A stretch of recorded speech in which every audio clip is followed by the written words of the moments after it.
Elle ne criait pas.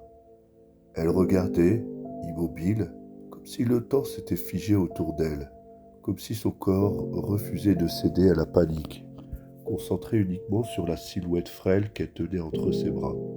Et dans ses yeux, il y avait la peur, une peur pure, nue, sans filtre, celle qui émerge lorsqu'aucun échappatoire n'existe, mais aussi cette force muette, indomptable, que seules les mères semblent pouvoir invoquer dans l'urgence. Cette volonté ancienne, viscérale, gravée dans leur chair, qui se réveille quand il ne reste plus personne entre leur enfant et l'abîme. Martin atteignit la grange en flammes. Il enfonça la porte disloquée d'un coup d'épaule, balaya les poutres tombées avec ses bras, pénétra dans la chaleur étouffante comme on plonge dans un cauchemar. Et là, au milieu des flammes, entre les charbons vifs et les poutres effondrées, il s'arrêta.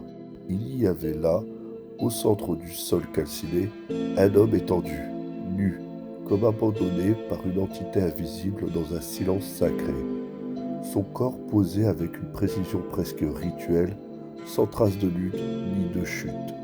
Son torse sec et athlétique exhibait une musculature parfaitement dessinée, non pas massif, mais tendu, ciselé comme une lame, chaque fibre taillée pour l'efficacité, pour la vitesse, pour la survie.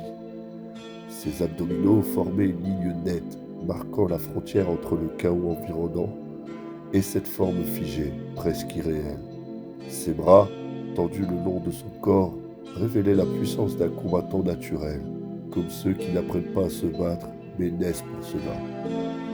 Et pourtant, malgré la violence de l'explosion, sa peau était intacte, aucun impact, aucune trace de brûlure, rien qu'une surface lisse, d'un halo discret sur laquelle même les cendres n'osaient se poser, comme si le feu, dans sa multimélange de respect ou de peur, avait choisi de l'épargner. Ses cheveux châtains, lourds de cendres, collaient à son front humide. Mais c'étaient ses yeux, avant tout, qui frappaient, non pas à cause de leur simple couleur, un marron profond, dense, presque liquide comme une terre encore chaude après la pluie, mais à cause de ce qui le trahissait, ou plutôt de ce qu'il ne trahissait pas.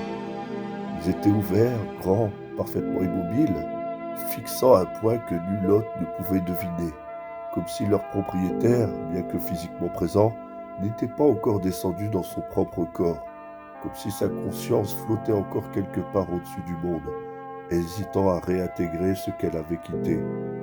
Il n'y avait ni détresse dans son regard, ni peur, ni même cette surprise instinctive que l'on perçoit d'ordinaire chez ceux qui se réveillent dans l'inconnu.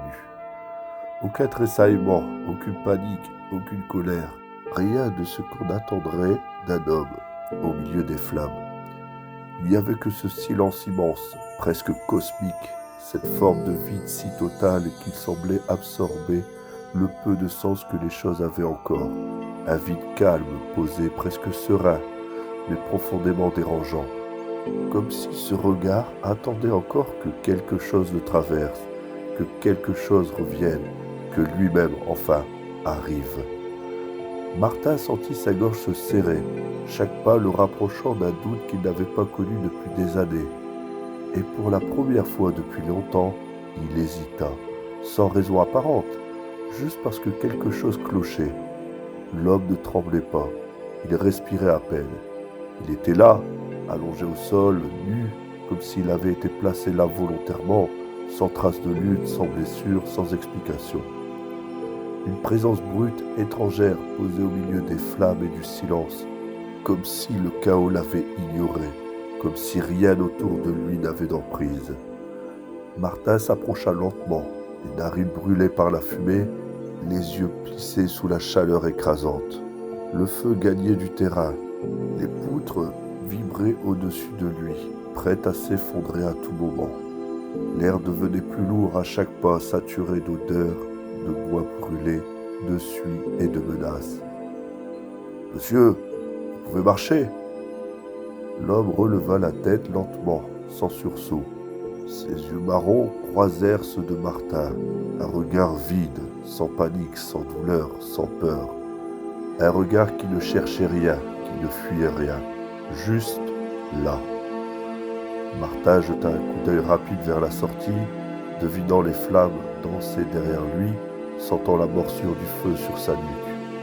Il courut jusqu'à la carriole à l'arrière, fouilla, tira une chemise grossière, un pantalon usé et lui lança sans cérémonie.